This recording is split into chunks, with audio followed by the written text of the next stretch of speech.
لێستا لە واشنگتۆن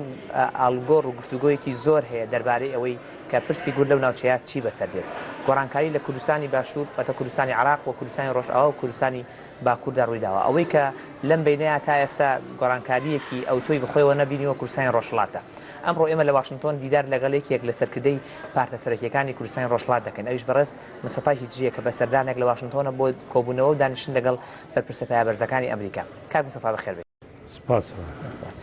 کاک مستەفا بەر لەوەی ڕوو لە واشنگتۆن کەن ئێوە لە ئەڵمانیا بوون دواتر ڕوتان کرد لە واشنگتۆن. ئەکرێتمان بڵێن کۆبوونەوەکەتان لە ئەڵمانیا لەگەڵ بەرپرسانی ئەو وڵاتە لە چه ئاستێکا بوو و ئێوە چ تێگەشتن لە حکوومەتی ئەڵمانی؟ ئێمە لە ئەڵمانیا لەگەڵ وەزارەتی کاروباری دەرەوەی ئەڵمانیا دانیشتنمان بوو لەگەڵ حیزبەکانی دیموکرات مەسیحی لەگەڵ سەوزەکان و لەگەڵ کۆمەڵێک لە ئەندامانی پارلمان چاپێککەوتنمان بووە. ئەو کۆبوونەوانە کە ئێوە لێکردان بۆ چوونی حکوومەتی ئەڵمانی لەسەر دۆزی کورد لە ڕۆژهەڵاتی کوردستان چییە؟ یا بە ئام لەسەر ئەو بارودۆخەی کە ئەڵمانیا بەشێک لە گفتوگۆکانی ئەتۆمی ئێران لەگەڵ وڵاتانی پێنجکۆیەک بۆ چوونی ئەوان چییە لەسەر هەڵوێستی ئێران لەو ناوچەیە؟ من هەڵوێستی ئەڵمانیەکانم بەگشتی زۆر بە هەڵوێستێکی پۆزیتیڤ زانی لە پەیوەندی لەگەڵ مەسەلەی کوردە بەتایبەت مەسەلەی کوردی ئێران ئەوان پیان وا بوو کە کۆماری ئیسلامی ئێران لەژێر زوڵم لە کورد دەکا و هەروەکو لە باقینەتەوەکانی دیکە ئێران دەکا بەتایبەت کوردەکان لەژێر زەخت و زۆری زیاتردان لەو باوەڕەدا بووم کە دەبێت کارێک بکەن ڕۆژاواییەکان کە ئەو تونند و تیژەیە کە لەسەر کورد هەیە کەمتر بێتەوە. باسی وایان دەکرد کە بە دوای ئەو قەراردادەی کە قەراروایە لەگەڵ کۆماری ئیسلامی ئێران وەکو گروپی پێنجی بە علاوەی یەک ئیمزای بکەن زیاتر زەخت بخەنە سەر ئێران لە پەیوەندی دەگەڵ مەسەلەی پاراستنی مافی مرۆڤ و مەسەلەی نەتەوەکان مەسەلەی ژنان لەسەر ئەو مەسەلەیە پێداگر. دوای ئەڵمانیا ئێوە ڕوتان لە واشنگتۆن کردووە. لە واشنگتۆن کۆبوونەوەکانتان لە چه ئاستێکایە؟ کۆبوونەوەکانمان لەگەڵ لە ئەمریکا تاکو ئێستا لە ئاستی چەندین کۆنگرسمان و چەند تینگتانکدا بووە کە دانیشتنمان لەگەڵیان بۆ بیرروڕامان گۆڕیوەتەوە لە پەیوەندی لەگەڵ وەزعیەتی کۆماری ئیسلامی ئێران لە نێو خۆی وڵات تاسیراتی ڕێککەوتن لەگەڵ ڕۆژاوا لە گروپی پێنجی بە علاوەی یەک و لەسەر پیتاندنی یۆرانیوم و ئەوەی کە کۆماری ئیسلامی ئێران دەستی ئاوەڵا دەبێت لە پەیوەندی لەگەڵ هەڵگیرانی گەمارۆکان لەباری ئابوووریەوە بەهێزتر بێ و ئەو بەهێز بوونە لە دژی ئازادی خوازی لە ئێران و لە منتەقەدا بەکاردێنیە زۆرتر دەستی ئاوەڵا دەبێت کە یارمەتی بدا بە گروپە تێرۆریستەکانی کە لە منتەقەدا هەن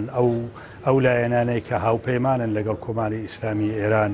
و سیاسەتی کۆماری ئیسلامی ئێران دەبەنە پێشێ وەکو حکوومەتی ئێستای سووریا حیزبوڵڵا و ئەوەی کە تاکو ئێستا حوسیەکان لە یەمەندا کردویانە لە پەیوەندی لەگەڵ ئەو مەسەلانەدا باس و خواستمان بووە. ئەو بۆچوونی ئەوان چییە؟ ئەوان ئەڵێن چی ئەم بۆچوونی ئێوە هەتان لەسەر جمهوری ئیسلامی ئێران تا چ ڕادەیەک هەستەکەن گوێ لەو ڕای ئێوە ئەگیرە لە کاتێکا بە نیسبەت ئیداری ئەمریکاوە بەرنامەی ئەتۆمی ئێران و ڕێکەوتنی ئەتۆمی یەکجاری استراتیژی و یەکجار گرنگە و هەوڵ و جوودێکی زۆریان داوە لە بەرامبەر ئەم بۆچوونە ئێوەش هەیە کە لە ڕاستیە بەهێزبوونی ئێران لە ڕووی ئابوووریەوە ڕەنگە ببێتە هۆی زیاتر نەئارامی لە ڕۆژهەڵاتی ناوەڕاست. ئەوان هیچ ئەمەیان بلاوە گرنگە کە ئەگەر چەکی ئۆتۆمی چارەسەر بێ گرفتیتر ئەمێنێ؟ ئەوەی کە لە تاکو ئێستا چاوپێککەوتنمان بووە لەگەڵ کۆنگرسمانەکان لەگەڵ تینگتانکەکان بەشی هەرە زۆریان لەگەڵ بیر و بۆچوونەکانی ئێمە سەبارەت بۆ کۆماری ئیسلامی ئێران چه ئێستا چه دوای پێگەیشتنیان لە ڕێککەوتنامەی گروپی پێنجی بە علاوەی یەک بە تەواوی هاوڕان کە کۆماری ئیسلامی ئێران دەستێوەدانەکانی خۆی لە خۆراڵاتی نێوەڕادا زیاتر دەکات زیاتر هاوپەیمانەکانی خۆی بەهێز دەکات کە وش بە معنای درێژەی زیاتری شەڕ و ئاژاوە و کوشتارە لەو ناوچەیەدا بۆیە ئەوان لەو پەیوەندیدا لەسەر ئەو باوەڕە بوون بەگشتی کە دەبێت کورد یارمەتی زیاتری بدرێت چونکە کورد نیشانیدا کە وڵاتەکە خۆی دەپارێزیە دموکراسی ڕعایەت دەکات تۆلێرانسی هەیە بەنسبەتی کەمەنەتەوەیەکانی دیکە کەما عینەکانی دیکە کە لە عێراقدا هەن بە تایبەتی لەو پەیوەندیدا دیارە کۆماری خوازەکان زۆر ڕادیکاڵتر بیریان دەکردەوە بەڵام من تەنانەت لە دموکراتەکانیش هێندێک لە کۆنگرسمەنەتەکانم دیت کە لەو سیاسەتی ئۆباما بەنسبەتی ئەوەی کە لە خۆراڵاتی نێوەڕازدا دەگوزارێەوە ئەو سازانە لەگەڵ کۆماری ئیسلامی ئێران ناڕازی بوو. ئەو ناڕازی بوونە تەنها قسەیە یان هەستەکەی لە ڕاستە ئەوان بە نیاز هەن لە نزیکەوە مامەڵە لەگەڵ کوردی ڕۆژهەڵاتا بکەن لە قۆناغی ئێستەیە. ئەوەی کە من لێ حاڵی بووم لە سیاسەتیەوان بەشێکی زۆری بەستراوەتەوە بە ئەوەی کە کۆماری ئیسلامی ئێران دوای ئەو پێکاتنە لەسەر خاڵەکانی ڕێککەوتنەکە چۆن ڕەفتار دەکات ئایا ئامادەیە کە بە تەواوی ئەو خاڵانە ڕعایەت بکایان هەرچەند بۆ خۆیان بەنسبەتی ئەو مەسلەیە زۆر پۆزیتیڤ نەبوون پیاوا بوو کۆماری ئیسلامی ئێران هەروەکو لە ڕابردوودا فێڵی کردووە جارێکی دیکە لە پەیوەندی لەگەڵ ئەو مەسلەیەدا فرسەتی بێتەوە پێش لە پیتاندنی یۆرانیۆمدا دووبارە بەنهێنی کار دەکا باوەڕیان لەسەرەوە بوو کۆماری ئیسلامی نابی باوەڕی پێ بکرێ بۆیە دەبێ کار بکەن بۆ ئەوەی کە ئۆپۆزیسیۆنی دموکراتی ئێران بە تایبەتی کورد لە ڕۆژهەڵاتدا بە جۆرەیە کە بۆیان بکرێەوە لەگەڵ سیاسەتی ئێستا و داهاتووی منتەقە و دنیادا بگونجێ بتوانن یارمەتیدەری کورد بن لە ڕۆژهەڵات و لە ئێرانیش. ئەم بۆچوونانە کە ئێوە باسیەکەن بۆچوونی کۆنگرێز بوو یان ئیداری ئەمریکاش هەستەکەن هاوهەڵوێستە لەگەڵ ئەو بەشەی کۆنگرێسە یان ئیدارە بەڕاستی بۆچوونێکی تریەوە هیچ لەگەڵ ئیدارە هەبوو؟ ئێمە ئەوەی کە باسییان دەکەم بۆچوونی کۆنگرێسمەنەکان بوو چونکە ئەمە دەگەڵ ئەوەی کە داوامان کردووە لەگەڵ ئیدارەی ئەمریکا لەگەڵ پێنتاگان لەگەڵ وەزارەتی کاروباری دەروە دانیشت بەڵام تاکو ئێستا وەڵامیان نەداوینەتەوە و پێشم وایە ڕەنگە وەڵام نەدەنەوە چونکە ئەوان زۆر مەحافزە کارتر لەوە هەنگاو دەنێن بە نسبەتی کۆماری ئیسلامی ئێران بە تایبەتی هەتا کۆتایی ئەو مانگە قەرارە ڕێککەوتنەکەی گروپی پێنجی بە علاوەی یەک بە ڕێککەوتنی کۆتایی بگا و ئیمزای لەسەر بکرێت. دەربارەی ئێوە خۆتان وەکو کورد ئێوە چیتان هێنا بۆ واشنتۆن و ئێوە چ استراتیژێکتان هەیە کە لەگەڵ بەرپرسانی ئێرە لە کۆنگرێز بێ و چ لە ناوەندەکانی بیرکردنەوە بێ وەکو کورد لە ڕۆژهەڵات کە بەنیازم بیگرنە بەر بۆ گۆڕینی دۆخی کورد لە ئێران؟ ئێمە پێمە وایە کە ئەگەر کورد لە خۆرهەڵات یارمەتیدەری بێ پشتیوانی هەبێ دەتوانێت بە هاوکاری لەگەڵ نەتەوەکانی دیکەی ئێرانی بە تێگرا ئەو ئازادی خوازانی ئێرانی کە ژمارەیان زۆرە لە نێو هەموو نەتەوەکان تەنها لە نێو فارسەکانیشدا ناڕازین بە سیاسەتەکانی کۆماری ئیسلامی ئێران و زۆریان زەجر لە دەستی ئەو ڕژیمە کێشاوە ئامادەن کە کار بکەن بۆی کە ڕژیمی کۆماری ئیسلامی ئێران ئاڵوگۆڕی بەسەردا بێ. ئەوە شتێکە کە ئەمە لە ساڵهایە قسەی لەسەر دەکەین و ئەو جارەژێشێک لە بەرنامەکانمان بوو کە لەگەڵ ئەمریکایەکان و ئوروپایەکان باسی بکەین لە ڕابردوودا زۆرتر ئوروپایەکان و ئەمریکایەکان دیارە زۆرتر ئەمریکایەکان لە حکوومەتی ئۆبامادا باسی وایان دەکرد کە ئەوان دایانەوێ ڕفتاری ئێران بگۆڕن بەڵام ئێمە پێمان کوتون لەو ماوەیەدا و بە خۆشاندی بێنە بە تەجروبە کە کۆماری ئیسلامی ئێران و هەر حکوومەتێکی وەکو کۆماری ئیسلامی ئێران حکوومەتێکی ئیدئۆلۆژیکی دیکتاتۆری ئیمکانی ئاڵوگۆڕ لە ڕفتاریدا ناتوان بکەن. تەجروبە نیشانی داوە هەم لە ئێران لە ماوەی سی و چەند ساڵی ڕابردوودا کە کۆماری ئیسلامی ئێرانە سەرکارە وەرەوەها لە حکوومەتەکانی دراوسێی ئێران کە ئەو حکوومەتانە دەڕوخێن بەڵام ئاڵوگۆڕ لە ڕفتارێندا پێک نایێنن. ئێمە نمونەی سەدام حوسێنمان هەیە نمونەی حکوومەتی بەشار ئەسەدمان ئێستا هەیە و باقی حکوومەتەکانی دیکەی کە ئەمە دیتمان لە ژێر زەخت و زۆری خەڵکەکەدا ڕوخان بەڵام ئامادە نەبوون ڕفتاری خۆیان بگۆڕن ئەو مەسلەیەکە کە ئێمە زۆر کاری لەسەر دەکەین ئەگەر ئەوە دەربارەی حکوومەتی ئێرانی یان هەڵوێستی ئەمریکا بەڵام پرسیارەکەی من زیاتر لەسەر ئەوە بوو ئێوە وەکو کورد لە لای خۆتانەوە چه ئامادەکاریەکتان کردووە کە ئەگەر ڕفتاری جمهوری ئیسلامی ئێران نەگۆڕێ ئێوە خۆتان گۆڕانکارێک لە ڕۆژی خۆتان بکەن وەکو کوردستان کوردی ڕۆژهەڵات وەکو ڕێکەوتن لەگەڵ گەلانی تری ئێران کە هاوشێوەی ئێوە ناڕازین لە سیاستەکانی جمهوری ئیسلامی ئێران ئێمە لە پەیوەندی لەگەڵ ئەو مەسەلەدا چەند ساڵێکە بە لە بەرچاوگرتنەوەی کە ئاڵوگۆڕەکان لە ڕێگادان دوو هەنگاومان هەڵێناوە کە پێمابی زۆر گرنگن یەکێکانەوە کە ئێمە بەش بە حاڵی خۆمان حەولماندا وەک حیزبی دموکراتی کوردستانی ئێران لەگەڵ لایەنەکانی دیکەی ئۆپۆزیسیۆنی کوردی ئێرانی بتوانین فەزایەک پێک بینین کە لەوێدا پێکەوە بتوانین دانیشین پێکەوە دوانین قسە بکەین لەسەر خاڵە هاوبەشەکان قسە بکەین تاکو زۆرتر لەسەر خاڵەکانی کە جێگای مناقشەمانە و ئەوە تاسیراتێکی باشیە بۆ ئێستا لە نێو ئۆپۆزیسیۆنی کوردی ئێراندا دەگەڵەوەی کە هێشتا بەرەیەک پێک نەهاتوە هاوپەیمانێک بێجگە لە حیزبی دموکراتی کوردستانی ئێران و کۆمەڵی شۆڕژێری زەحمەتکێشانی کوردستانی ئێران پێک نهاتووە بەڵام فەزایەکی ئاوا پێکاتۆ کە ئێمە دەتوانین لەسەر خاڵە هاوبەشەکان پێکەوە قسە بکەین و هاوفکری و مەشوەرەت بکەین ئەوە لەلایەکی کەشەوە ئێمە چەند ساڵەوە پێش حەولماندا بۆ پێکێنانی یەکگرتنێک هاوپەیمانەیەک لەگەڵ نەتەوەکانی دیکەی ئێرانی کە لە ئێستادا دەوری چاردە ڕێکخرا و حیزبی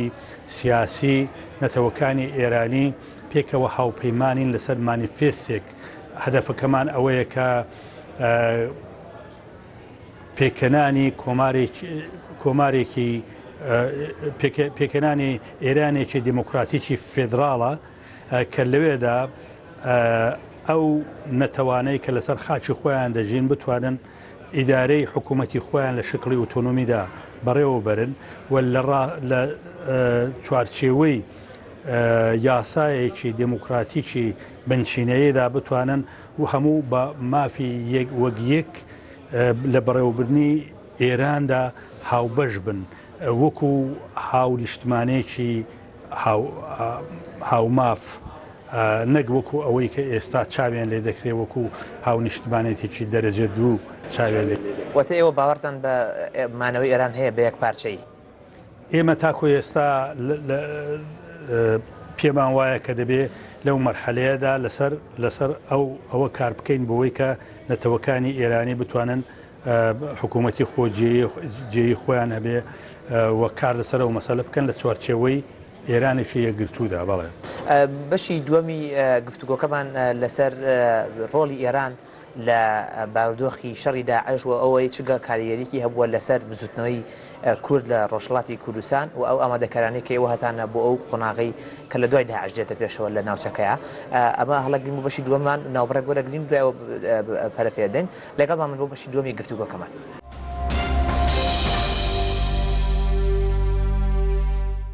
سلااو بەشی دووەمی گفتوگۆکەمان تایبەتە بە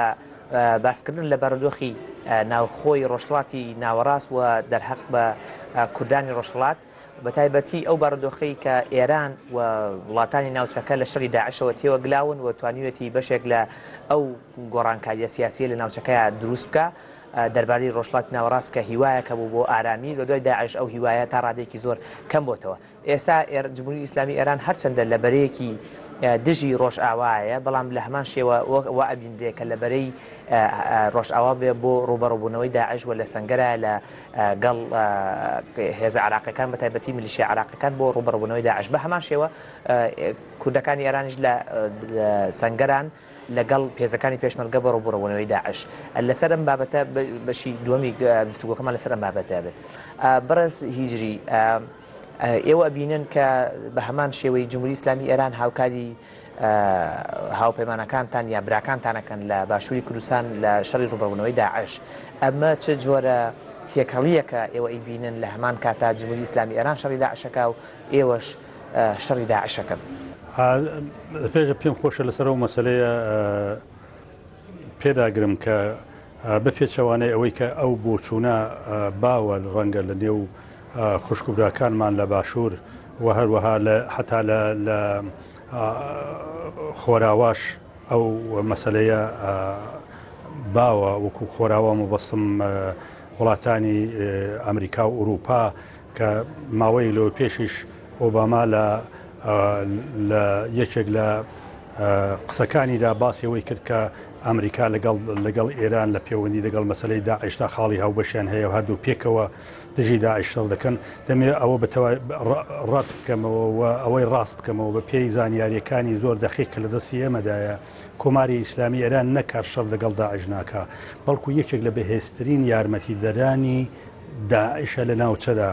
چونکە کۆماری ئیسلامی ئێران هەر لە سەرەتای جیابوونەوەی ئەو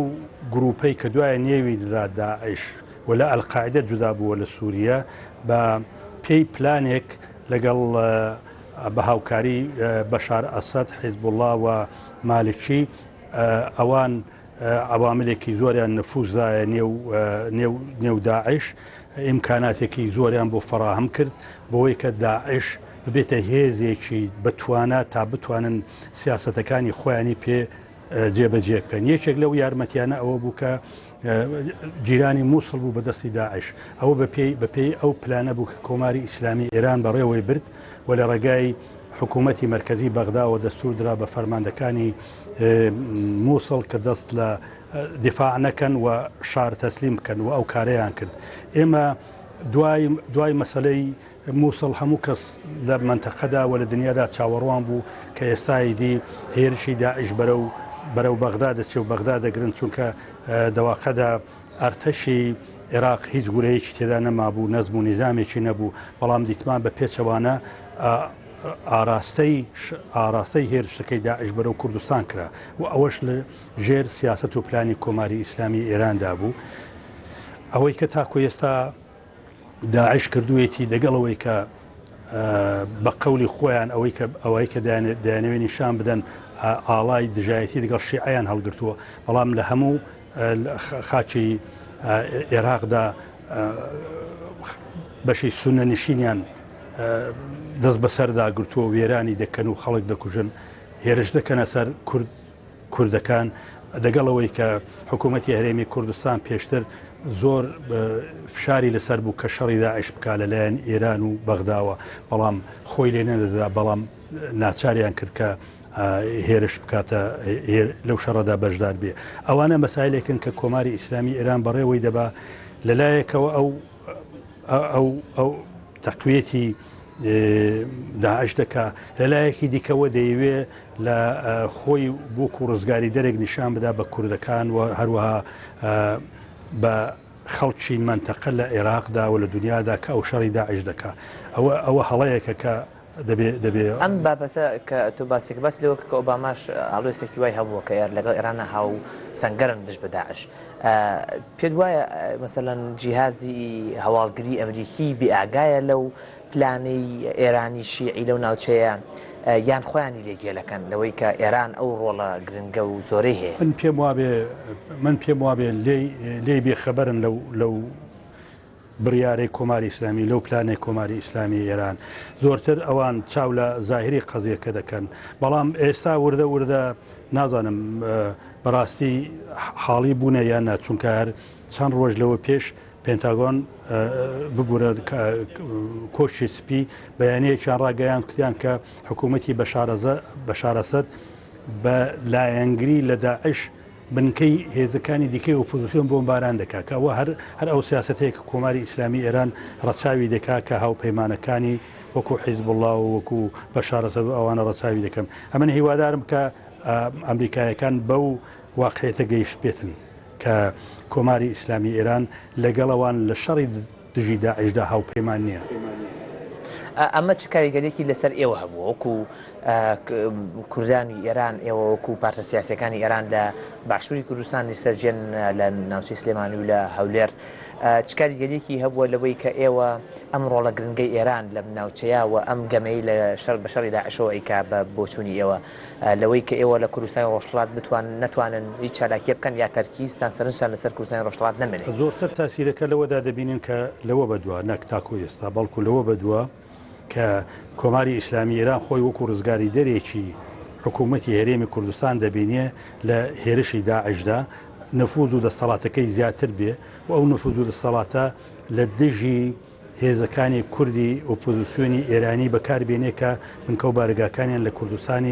لە کوردستانی عێراقدان کە یەکێک لەوانە حیزبی دموکراتی کوردستانی ئێرانە. ئێمە نیگەرانین لە بەهێزبوونی کۆماری ئیسلامی ئێران و بەوەی کە بتوانێت بەهۆی ئەو نفوزەیەوە زەختی زیاتر بخاتە سەر حکوومەتی هەرێمی کوردستان و حیزبەکانی دەسەڵاتداری حکوومەتی بەسای کوردستانی عێراق بۆی کە زەختی زیاتر بخەنە سەر ئێمە دەستی کۆماری ئیسلامی ئێران ئاوەڵاتر بێ لە وەشاندنی زەربەیەک لە بنکە و بارگاکانی ئێمە لەو مەنتەقەیەدا. ئەمە ترسیونیگەرانێتان لێرە لەگەڵ بەرپرسانی ئەمریکا هیچ باس کرد؟ بەڵێ ئێمە لەگەڵ ئەمریکایەکان باسمان کرد و لەگەڵ ئاڵمانیەکانیش ئەو مەترسیانەمان باس کرد. ئەوان هەڵوێستیان چی بوو؟ ئەوان هیچ بەڵێنێکیاندا لەگەڵ حکوومەتی هەرێم هەماهەنگی بکەن بۆ ئەوان